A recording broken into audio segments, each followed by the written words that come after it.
What's up, Financial Zen Masters? Happy Friday. Even when you love what you do, Friday just has a special air about it, doesn't it?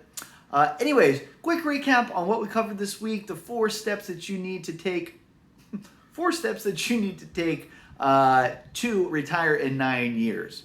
But first, welcome to the Financial Zen channel, where the big question is, how can you, a super successful overachiever with kids at home and a mortgage to pay, how can you quit your 9-to-5 grind to go pursue your passion while still providing for your family? That's the question. I got your answers. I'm Rick Valenzi. I'm a certified financial planner, the founder of Financial Zen, and your guide. So this was a big week. I hope you got a lot out of it.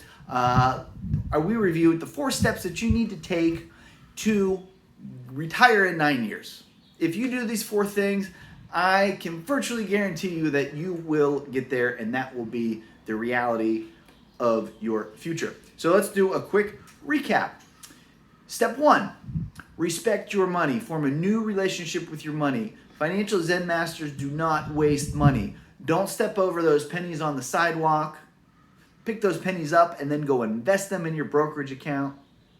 As ridiculous as that seems, that will drill into your brain smart financial behavior and reinforce the habits and the perspective that you need to have a healthy relationship with your money, which is to take care of it, pet it like a nice little pet, keep it sheltered and well fed and very happy, and pet it often and make sure you know that it knows it's loved.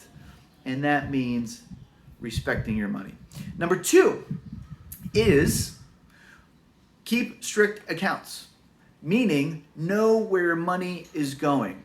Log into your Financial Zen portal once a day and just very passively, objectively, non-judgmentally look at where your money has gone over the last 24 hours. If you do that once a day, I promise you, you will see amazing improvements in your overall finances over the long term. Number 3, pay yourself first. Use the Financial Zen workbook I gave you, and figure out, A, how much money you need. Number 1, what your expenses are, right? Which is part of keeping strict accounts, knowing where your money is going and how much money you're spending. And then that feeds directly into how much money you need, what your Financial Zen number is. Once you know what your Financial Zen number is, then you can calculate how far out from retirement you are, how far out from hitting that number you are. And then the cool part about the tool that I gave you is the scenario analysis. This is the what if analysis, where you can then plug in, okay, if we reduce our spending by $1,000 a month and instead of save that money, what does that do to us? Does that drop us from being 12 years out to 11, 10? What if we increase our rate of return on our investments because we're driving the fast lane? And then it gives you some of the tools to help you make smart financial decisions today, because you can clearly see down the road on how that will affect you many years from now. So pay yourself first and use your Financial Zen tool to keep it in front of you. And then lastly, what we talked about yesterday was figure out what you want to do. When this is all said and done, if you're Financial Zen, to figure out where you want your Financial Zen year to be, how far out you want to retire, and then back into what you need to save per paycheck to get there.